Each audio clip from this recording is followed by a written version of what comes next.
नमस्कार, सत श्री अकाल एंड गुड इवनिंग। मैं हूं आरजू काजमी और आप देख रहे हैं पॉइंट ऑफ व्यू। हमें जी ज्वाइन किया है सुमित जैन सर ने। बहुत शुक्रिया सर कि आज आप आए। Thank you so much. आरजू जी, आपकी जो ऑफिशियल लैंग्वेज बनने वाली है उसमें पहले आपको ग्रीट कर दूं, नी हाउ। होपफुली नहीं आप हाँ, चंगे पले होंगे। एंड नमस्ते फ्रॉम भारत। बहुत दुनिया आपसे नाराज है सर कि आप चाइना में बैठ के और फिर बैंड बजा रहे होते हैं सबकी। लेकिन मुझे ये बताइए कि G20 में जो है चाइनीज प्रेसिडेंट नहीं जा रहे, उसकी क्या वजह है? देखिए, जो मुझे पता लगा है मैं आपको वो बता हम्म, सकता हूँ कि अब क्या आपको पता है कि सारे दुनिया में जो हिंदू हैं वो राष्ट्रपति बन रहे हैं। तो शी हम्म, जिनपिंग को लगा भी ये बंदा बैठा हुआ है यहाँ पर, पता लगे मैं वहां गया तो ये पीछे से प्रधानमंत्री बन गया यहाँ पर या प्रेसिडेंट बन गया। वो डर गए। वो तो कहते यार क्यों जाना है वहां पर। पता लगे मैं वापस आया तो पता लगे कि वो जो है शी जिनपिंग भी चले गए जेल में और मैं वहां पे हूँ प्रेसिडेंट। एक तो ये मेन मुद्दा था जिसके कारण वो नहीं आ पाए। दूसरा जो है और अनऑफिशियल जो मुद्दा है वो कुछ और है। वो है कि एक तो जो यहाँ पे इकोनॉमी है वो हिली हुई है। He is really spending a lot of time. जितने भी यहाँ पर इकोनॉमिस्ट हैं, जितने भी इनके जो है ना जिसको उनके फाइनेंस के लोग हैं, हम्म, इंडस्ट्रियलिस्ट हैं, उनके साथ मीटिंग्स हो रही हैं कि इकोनॉमी को कैसे इम्प्रूव किया जाए। अभी आपको मालूम है कि यहाँ पे जो रियल एस्टेट है वो सबसे बड़ी इंडस्ट्री है। 30% से ज्यादा तो रियल एस्टेट की मार्केट है चाइना के अंदर, इकोनॉमी के अंदर। तो इन्होंने उसको रिवाइव करना शुरू कर दिया। अभी वो जो गिर रही थी उसको हल्का सा संभाला इन्होंने, नई पॉलिसीज लेकर आए हैं। अभी इंडस्ट्री के लिए पॉलिसीज बन रही हैं। लेकिन इन चीजों के लिए एक कॉन्टिन्यूस आपको एफर्ट डालना पड़ता है। तो he wants to put that effort. ये तो मेजर रीजन। जो लास्ट रीजन है वो ये है कि उनको मालूम है कि भारत में अब G20 आएगा। भारत हम्म, को सेंटर स्टेज मिलने वाली है, मोदी जी को सेंटर स्टेज मिलने वाली है।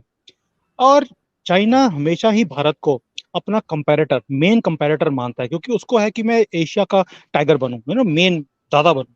भारत उसके सामने खड़ा होता जा रहा है, राइज कर रहा है, इकोनॉमी राइज कर रही है। अब तो 7.8% हमारी ग्रोथ है आज की डेट में। हम्म, चाइना ये देख नहीं सकता चीजों को, इसलिए he also wants to avoid coming in front of Modi ji. जहाँ पे मोदी जी एक स्ट्रांग पोजीशन में होंगे, हम्म। वहां पर बहुत कुछ मोदी जी अनाउंस भी करने वाले हैं।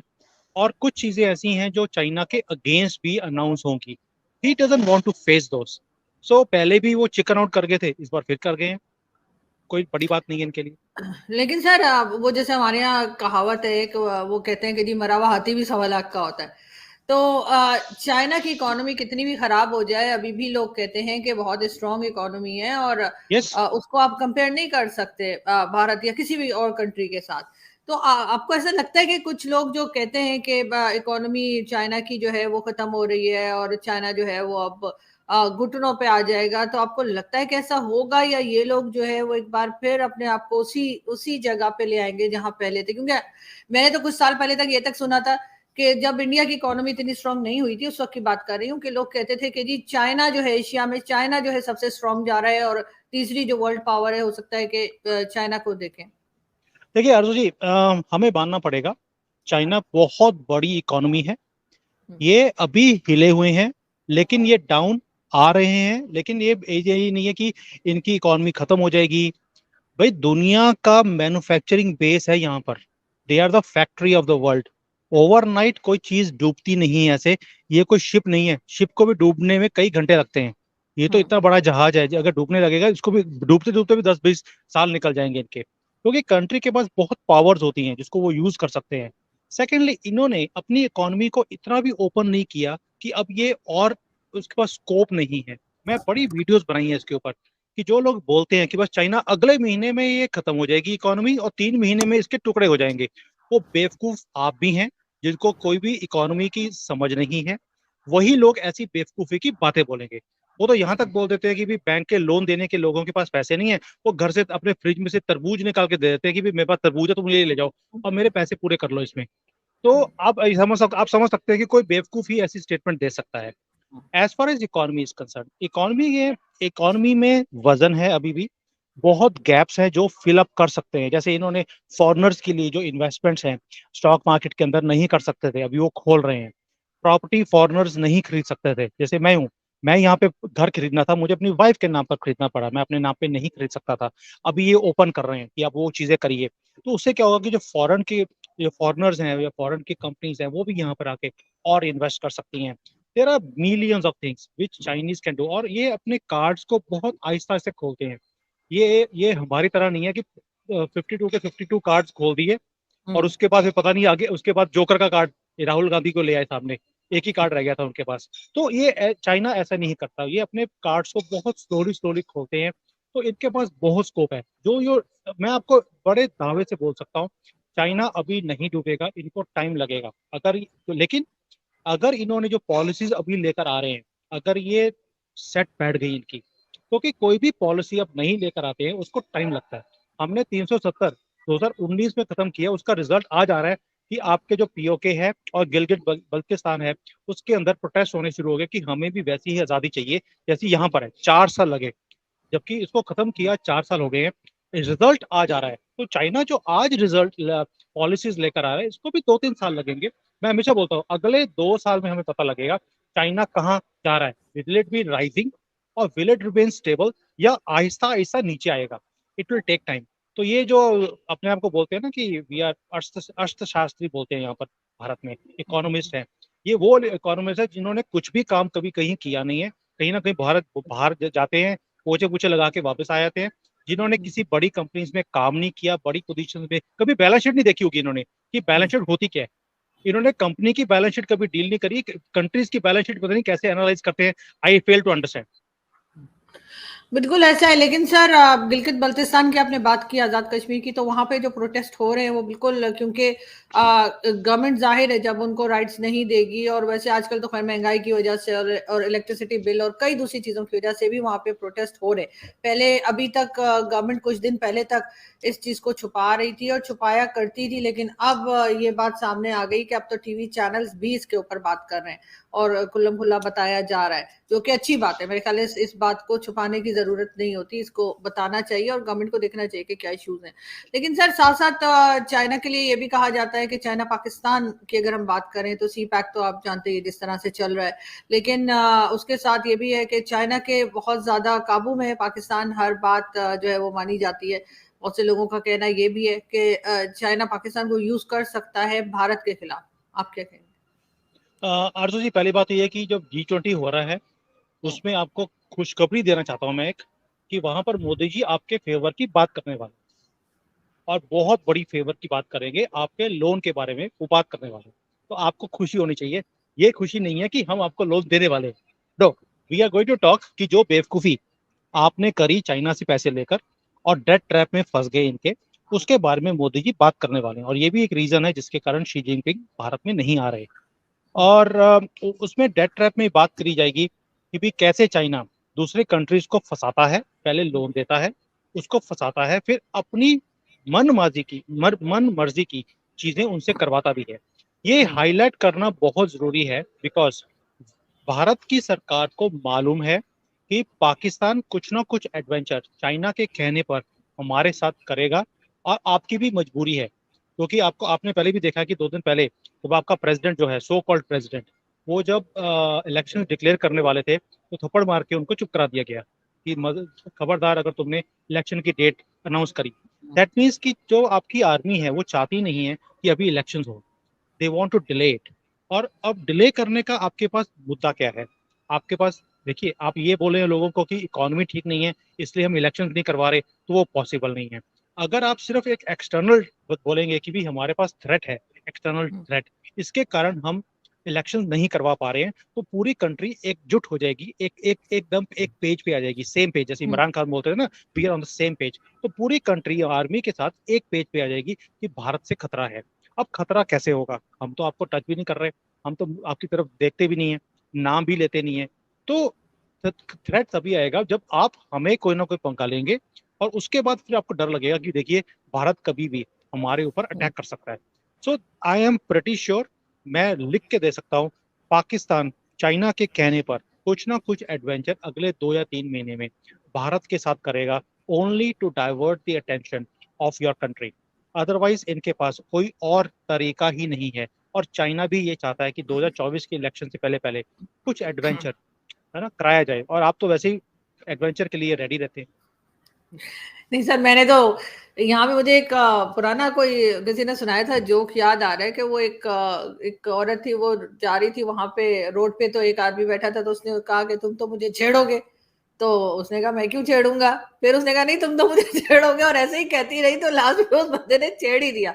तो वो वाली बात आप कर रहे हैं कि नहीं, आप कोई एडवेंचर करेंगे, जरूर करेंगे। मतलब हमारा कोई प्लान नहीं है सर, हमारे पास खाने को नहीं है, हमने एडवेंचर क्या करना है। और इस वक्त हम यही चाह रहे हैं कि जी जो हमारे रिलेशंस हैं वो हमारी नेबरिंग कंट्रीज के साथ अच्छे हों, और इस वक्त इकोनॉमी पे थोड़ा फोकस कर रहे हैं कि यहाँ पे जो हाल खराब है लोगों के, जो इलेक्ट्रिसिटी बिल वगैरह से, तो हम क्यों सर एडवेंचर करेंगे भारत में। आरजू जी, चाहने में और करने में बहुत फर्क होता है। आप चाहते हैं कि आपके सबके साथ रिलेशन अच्छे हों, चाहने में और करने में है कि आप करते क्या हैं कि उसके रिलेशन ठीक हो। अफगानिस्तान में आपने चाहा, चाय पी, वहां पर जाके कॉफी पी, जिसने पी हम्म। उसको बाहर निकाल दिया। और उसके बाद आप बताइए आपने क्या एफर्ट डाला कि उनके साथ रिलेशंस ठीक किए जाएं। ईरान के साथ क्या किया आपने, हमारे साथ क्या किया, चाइना के साथ क्या किया, जिसके आप 25-26 बिलियन डॉलर खा के बैठ गए हो। आपने उनके, जहां से आप पैसे ले रहे हो उनके आदमियों को आप अपने ही कंट्री में मारी जा रहे हो। अब इससे बड़ी चीज और क्या हो सकती है। आप मुझे बताइए आप क्या एफर्ट डाल रहे हैं कि आपके नेबरिंग कंट्रीज के साथ आपके रिलेशंस ठीक हो।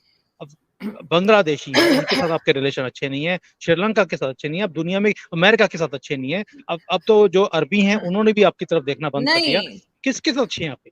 सर, रिलेशंस तभी अच्छे होते हैं जब इकोनॉमी अच्छी होती है। जिस तक चाहे वो कोई कंट्री हो, चाहे कोई इंडिविजुअल हो, अगर किसी के हालात खराब होंगे, पैसा नहीं होगा, तो उस वक्त दोस्त, रिश्तेदार, पड़ोसी सब छोड़ के भाग जाते हैं। और आरजू जी, हर एक को जो है वो प्रॉब्लम नजर आती है। पाकिस्तान की इकोनॉमी ठीक होगी तो ही रिलेशंस ठीक होंगे। अगर आप बार कैसे, बार किसी का मांगने के लिए जाएंगे तो रिलेशंस कैसे सही होंगे, दरवाजा बंद आ, होगा, फोन नहीं उठेगा।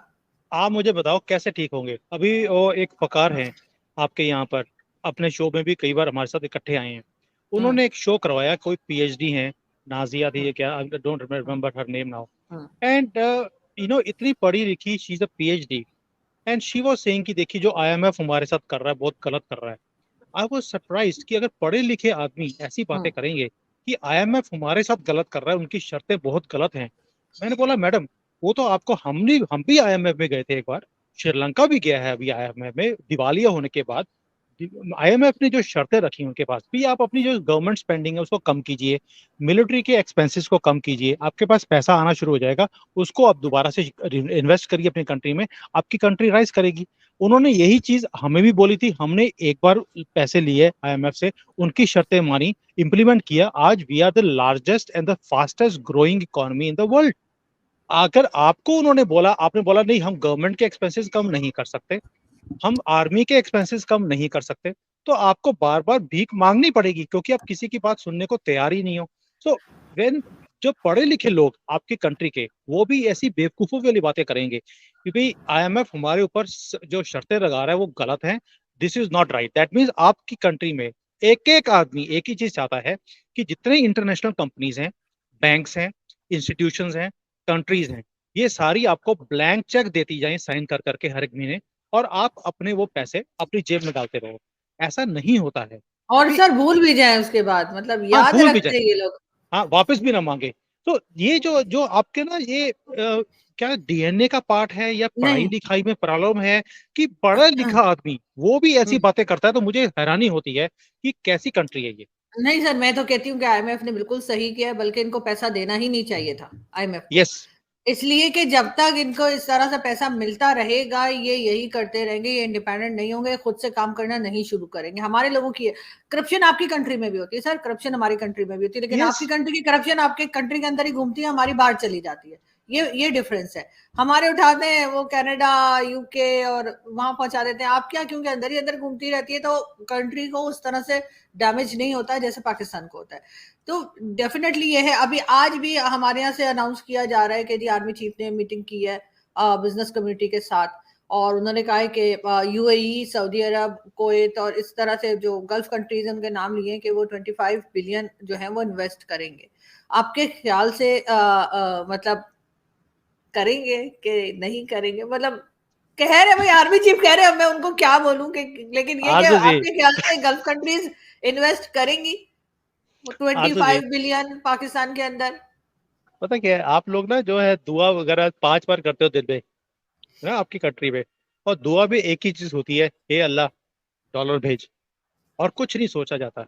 और वही चीज जो आपका आर्मी चीफ है, उसको पता है कि 75 साल से ये चूरन हमारे कंट्री में बहुत अच्छी तरह से बिकता है। अब उन्होंने स्टेटमेंट, ये तो जो एक बच्चे वाले स्टेटमेंट है कि 25 बिलियन डॉलर आ रहे हैं, इतना भी कोई बेवकूफ नहीं है कि वो 25 बिलियन डॉलर पाकिस्तान को दे देगा, वो भी आज की डेट में। उन्होंने साथ में ये भी बोल दिया कि the worst is over hmm. And another 5 years we will going to be top economy in the world. नहीं नहीं ये नहीं भी नहीं ये फेक स्टेटमेंट है, ये बहुत से लोगों ने शेयर किया है। और मुझे नहीं लगता कि ये उन्होंने बोला है, ये नहीं बोला, लेकिन बाकी हाँ बिलियंस जो डॉलर्स ऑफ इन्वेस्टमेंट की बात जरूर की, लेकिन ये जो आप स्टेटमेंट बता रहे हैं ये स्टेटमेंट फेक है, ऐसा नहीं था। ये ये जो आपके मुनीर साहब हैं, इन्होंने हम्म। पहले भी बोला था कि हम्म। भाई द वर्स्ट इज ओवर, ये तो आप मानते हैं, द वर्स्ट इज ओवर हाँ हाँ। भाई। ठीक है, अब मैं चलो इसी पे आया था, the worst is over means 300 पे हमने डॉलर को लेके जाना था, हम हम्म। 325-30 पे पहुंच गए हैं, सो वर्स्ट इज हाँ। Over, this is over target, हम चले गए हैं, तेल 300 क्रॉस कर गया, लोगों के पास खाने को पैसे नहीं है, तो वर्स्ट इज ओवर। जो बिजली का बिल है वो जो 90 रुपए था वो 100 रुपए हो जाएगा, तो worst is over. I don't know what is worst. अगर ये वर्स्ट ओवर है तो वर्स्ट क्या है? एंड मुझे एक चीज और समझ नहीं आती कि आपके कंट्री में फाइनेंस मिनिस्टर है, लेकिन जो आर्मी चीफ है वो इकोनॉमी की बात करता है, जबकि उसने जिंदगी में, ये वही वाली बात होगी जो पहले बात कर रहे थे हम लोग, कि जिन लोगों ने कभी भी बैलेंस शीट देखी नहीं है, उनको पता नहीं है नंबर्स कैसे होते हैं, वो इकोनॉमी के बारे में और फाइनेंस के बारे में और कंट्री डूब जाएगी बढ़ जाएगी उसकी बातें करते हैं। तो आपका जो आर्मी चीफ है वो भी वही काम कर रहा है जो ऐसे इकोनॉमिस्ट बात करते हैं, कि जिनको ABC भी मालूम नहीं है फाइनेंस की, उनको तो I don't understand how can he नहीं। Say that. सेकेंडली, आपने बोला कि क्या दूसरी कंट्रीज जो अरब कंट्रीज हैं वो आपको पैसे देंगी। देखिए, आपको एक चीज तो माननी पड़ेगी कि जो अरब्स है ना, ये अब ब्लैंक चेक देना बंद कर दिया है, और मोहम्मद बिन सलमान ने बोला भी था कि set your house right, blank cheques मैंने इशू करने बंद कर दिए। देखिए, जिस तरह से वो अपने आप को मॉडर्नाइज कर रहे हैं, अपने आप की अपनी इकोनॉमी को खोल रहे हैं, मुझे लगता नहीं है कि वो आपको 25 बिलियन डॉलर किसी भी हालत में देने वाले हैं। भाई, आपको जो अभी तक पैसे दिए हैं, जो 3 या 5 बिलियन डॉलर आपके पास है, वो खर्च करने की परमिशन तक नहीं है आपको, वो आपको सिर्फ सिक्योरिटी के लिए दिए हुए हैं। आपको लगता है कि जिस कंट्री को उन्होंने 5 या 6 बिलियन डॉलर सिक्योरिटी पे रखने के लिए दिए हो, जिसके ऊपर आप ब्याज दे रहे हो, एक उम्मा कंट्री को, मुस्लिम कंट्री को, जहां पर ब्याज लेना हराम है, वो आपसे 4 या 4.5% इंटरेस्ट ले रहे हैं आपसे, आपको लगता है कि ऐसी कंट्री को वो और 25 बिलियन डॉलर देंगे? नंबर्स आप खुद जोड़ लेना, मुझे इसके ऊपर और बोलने की जरूरत नहीं है, क्योंकि मैं बैलेंस शीट को, फाइनेंस को, इकोनॉमी को बहुत अच्छी तरह से समझता हूँ। I am trained in this, नहीं ऑन सर, दिस नंबर्स। मैं सर मैं खुद भी हैरान हूँ कि मतलब ये इतने दावे से जो कह रहे हैं कि जी 25 बिलियन यहाँ पर आएंगे, लेकिन सर एक चीज और है, पाकिस्तान के अंदर पैसा है, पब्लिक के पास है, ये बात भी कही जा रही है। कई जो एक्सपर्ट्स हैं उनसे मेरी बात हुई है, उन्होंने कहा कि जो ये हमारे जो बिजनेस कम्युनिटी है या ये है, इन्होंने बैंक में पैसे नहीं रखे क्योंकि ये इनको भरोसा नहीं है गवर्नमेंट का। ठीक है, कभी भी खुद कुछ सालों पहले जो है इन्होंने डॉलर अकाउंट्स जो थे वो सील कर दिए थे, अभी नहीं फ्रीज कर दिए थे, सॉरी। कुछ टाइम पहले इवन मेरे मामू का अकाउंट फ्रीज हो गया था, तो वो वो PI बेचारे वाले वहां से नहीं, दूसरे। जिन्होंने PI को लूट के पैसे रखे थे अपने पास, वो वाले। हाँ, नहीं नहीं नहीं, एयरफोर्स वाले। तो वो जब आए, वो यूरोप में रहते हैं, तो जब वो आए तो उनका अकाउंट ही फ्रीज हुआ, क्योंकि उनका ये था कि वो आके यहाँ से पैसे लिए डॉलर और फिर चेंज करा के पाकिस्तान में जितने दिन रहना है तो वो अपने कर लिया खर्चा। तो इन्होंने ऐसा किया था, लेकिन वो काफी साल पहले की बात बात मैं बता रही हूँ। तो लेकिन हुआ है, आप हिस्ट्री में है, मतलब ऐसा नहीं कह सकते कि नहीं हुआ। तो लोग डरते हैं पैसा बैंक में जमा कराते हैं, लोगों के अभी भी घर से बट बहुत पैसा निकल निकल आता है आरजू जी, बिजनेस कम्युनिटी का। आरजू जी, अब मुझे बताइए कि आपके कंट्री में कितने बिजनेसमैन होंगे? आप गिन सकते हैं? 100, 200, 500, 1000, 10,000? That hmm. Means you are talking about 10,000 families जिनके पास पैसा है। हम्म। 25 करोड़ की आवाम है आपकी, आप 25 करोड़ को रिप्रेजेंट नहीं कर रहे। अभी आप भी यहाँ पर स्टूडियो में बैठकर वो 10,000 की बात करते हैं जिनके लिए पॉलिसीज बनती हैं, जिसके हम्म। लिए आर्मी चीफ भी बातें करता है और आपके हुक्मरान भी बातें करते हैं। That means the policy and everybody is talking about दस 10,000 पीपल कि उनके पास पैसा है। वो तो फिर हर एक कंट्री के अंदर होता है, भारत के अंदर भी ऐसे जो है हमारे पास हो सकता है 1 लाख 2 लाख ऐसे बिजनेसमैन हो जिनके पास बहुत ज्यादा पैसा है, वो भी बैंकों में रखते भी हैं। वैसे तो मोदी जी ने सबके नोटबंदी में निकलवा ही दिए थे पैसे, सारे के सारे पैसे तो उन्होंने जमा करवाई दिए थे। यहाँ भी कह रहे हैं सर, कह रहे हैं 5,000 का नोट बंद करने जा रहे हैं, यहाँ भी बात हो देखिए रही है, तो उससे पैसा निकल आएगा बाहर, नहीं? मैंने लिटरली बता रहा हूँ, आईएमएफ को मैंने ऑलरेडी एक बार मैंने मेल डाला हुआ है, वर्ल्ड बैंक एंड आईएमएफ को, क्योंकि वहां पे भी हिंदू अपने हमारे हैं लोग। And I send them a message कि अगर आपको पाकिस्तान से अपने पैसे वापस लेने हैं, आप इनको लोन पाकिस्तानी रुपीज में दीजिए, ना कि डॉलर्स में, तभी पैसा पाकिस्तान में रहेगा। और जिस दिन ये पॉलिसी आपकी कंट्री में इम्प्लीमेंट हो गई, ये जैन बुद्धि है, मैं I come from a Jain community, हमारे से बेटर अदानी वो भी जैन है, हम लोग बिजनेस कम्युनिटी हैं और हजारों सालों से हम यही काम कर रहे हैं, हमने कोई और काम किया ही नहीं है। और जो हमारे रास्ते में आया उसको हमने हटा दिया, बेशक वो गौरी था, गजनी था या औरंगजेब था, हमने किसी को छोड़ा नहीं है। इवन गुजरात में भी लोगों को छोड़ा नहीं जिन्होंने हमारे से पंगा लिया। तो we have that kind of commitment for our country and for our community. तो मैं आपको भी ये चीज बता रहा हूँ कि यू शुड टेल, क्योंकि आप शहबाज शरीफ की already you are daughter for him, and जो नया प्राइम मिनिस्टर है उसके साथ भी आपके बहुत अच्छे रिलेशन है, आपके शो के ऊपर वो आते रहे हैं पहले भी। तो ये जी जो जी। ककड़ी है, ककड़ी को बोलिए कि भैया तुम जो है डॉलर जो लेने की बातें कर कर। रहे हो, हाँ ककड़ ककड़ सॉरी, वो हमारे ककड़ी बोलते हैं तो मुझे वो ककड़ी याद हाँ। रहती है हमेशा। ककड़ जो मिस्टर कक्कड़ हैं, उनको बोलिए कि जो आप कभी कीनिया चले जाते हैं, कभी कहीं और जाते हैं कि भी हमने अपनी इकोनॉमी को बढ़ाना है, जबकि आए तो प्रधानमंत्री 3 महीने के लिए हैं, लेकिन वो बातें बड़ी बड़ी बड़ी करते हैं। तो मुझे लगता है कि ही रियली मीन्स बिजनेस, कि वो पाकिस्तान को बढ़ाना चाहते हैं। तो उनको बोलिए लोन लेना है तो सिर्फ पाकिस्तानी रुपये में लीजिए, तो ही आपकी कंट्री बच सकती है। ये मैं नहीं गारंटी दे सर, रहा हूँ आपको। सर होना चाहिए, लेकिन खैर हम भी बरसों से जो है वो लोन लेते जा रहे हैं और वापस नहीं कर रहे हैं, तो हमारा टैलेंट भी जो है वो इस वक्त चेक हो जाएगा कि क्या होता है। सिर्फ बात आपकी नहीं है। लेकिन सर देखते हैं कि किस तरीके से ये G20 आगे बढ़ता है, और उसके साथ साथ चाइना और पाकिस्तान के बीच में जो आप कह रहे हैं कि कुछ पाकिस्तान को इस्तेमाल किया जाएगा, तो आई विश कि ऐसा ना हो और आपकी आई ये विश बात जो है वो गलत साबित हो, और आई विश पाकिस्तान इस तरह की कोई। हाँ। आई विश अच्छा। कि जो आपकी जो अभी विश है वो पूरी हो, कि कोई भी ऐसा एडवेंचर ना किया जाए। हाँ बिकॉज बिल्कुल। देखिए, भारत इस वक्त एक ऐसी पोजीशन पर है, we do not want us to be disturb, लेकिन हमारे जो बिल्कुल। दोनों नेबरर्स हैं वो चाहते हैं कि हम तो डूबे सनम, तुम्हें भी ले डूबेंगे, वो वाली सिचुएशन है हाँ। दोनों की। तो नहीं। देखिए देखते क्या होता है, आई विश कि नहीं। ये ना हो, बट हाँ। Let's see.